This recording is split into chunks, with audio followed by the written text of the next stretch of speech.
Good morning YouTube, it's the Lofty Biker here. As you know, I'm a big exponent of using the drift cameras. I've got one here we go. Drift XL Pro. Cracking cameras. The main reason I stay with drift is because the microphone connection is probably the most consistent. You can normally switch on, record, and you will get the sound.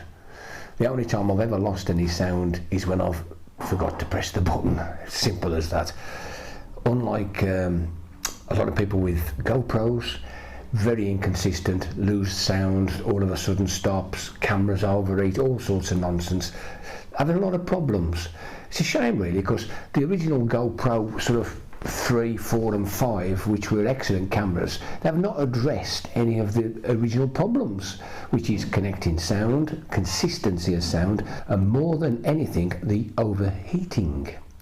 So I've been doing a bit of research, and a lot of people have come up with these DJI cameras. They're the people who make the Mavic Airs, the drones, and to be fair, they've had good reports from them. They've got the little DJI Mini, they've got the little gimbal camera, they've got all sorts of stuff, and now they've actually brought out, it's pretty much a vlogging camera similar to the GoPro, but on all accounts a lot of people have said it doesn't suffer with the overheating problem and the storing. I'm not too worried about sound because I'm going to continue with my drift cameras for sound, but what I do want is I want good stabilisation. I have found recently I wanted to put the cameras on the front of the bike as well, so as I can actually show some better action photos, but the stabilisation on the XL Pro, it's not good enough, especially on poor road surfaces, and especially riding V-twins, parallel twins, big lumpy bikes, which I do tend to ride a lot of. It's not so bad on the smoother four-cylinder bikes, but even then you get that frequency vibration that it just sends, it's like a bit of a ripple, like that, like a little ripple around the edges. So it's the main thing I want to get rid of. So I've bit the bullet and I've ordered this, the DJI Osmo Action 3. I've heard fantastic reports.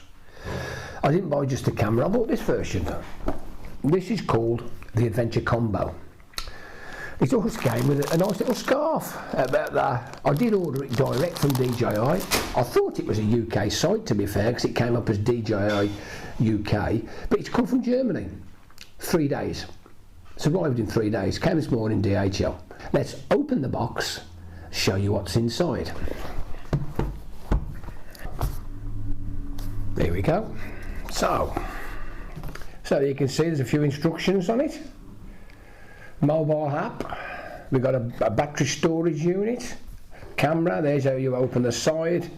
It's got some sort of shroud that goes around it, and you can mount, I believe you can mount it vertically or horizontal.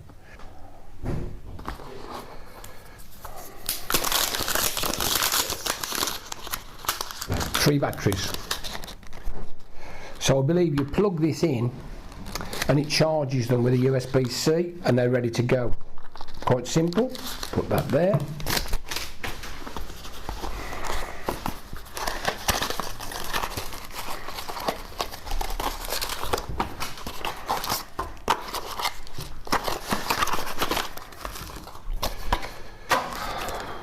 Okay, we got here mounts. These cameras, I'll just close that so as it so these cameras come with very similar to GoPro, where on the GoPro the base of the camera, let's just open it all up first, get it all out.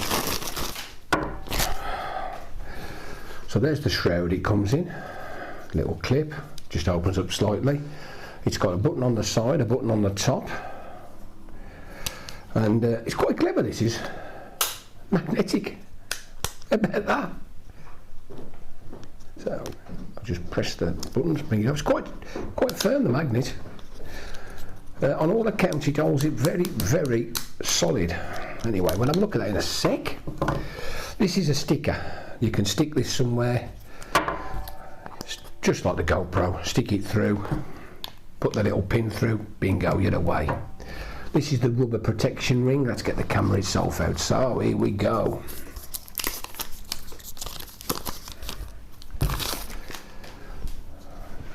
tiny. How good's that?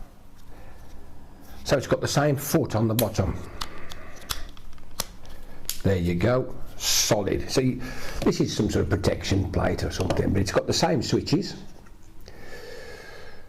We'll have to have a look what they all do.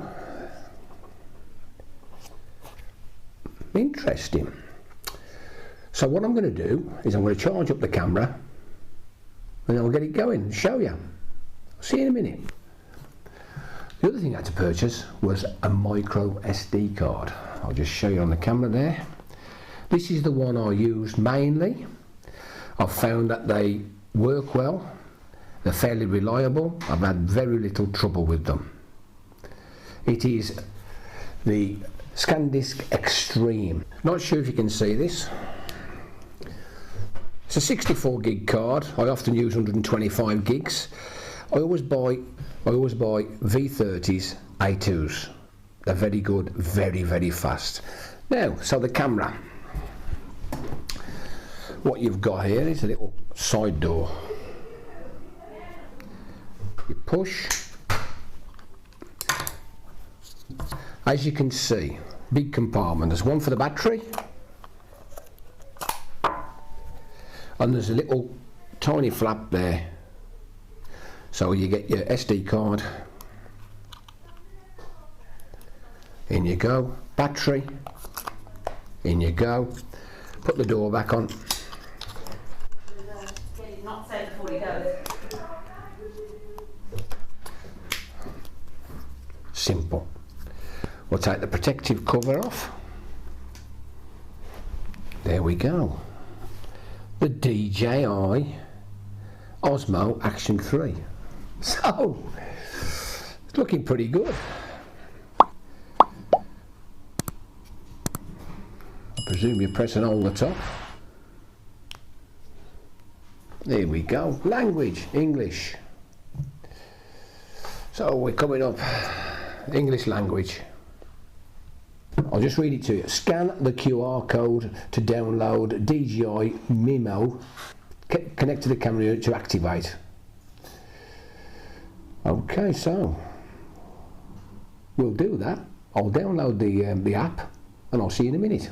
Right, YouTube, Lofty's back. Now that I've done a few little things, I've formatted the SD card, I fitted it in.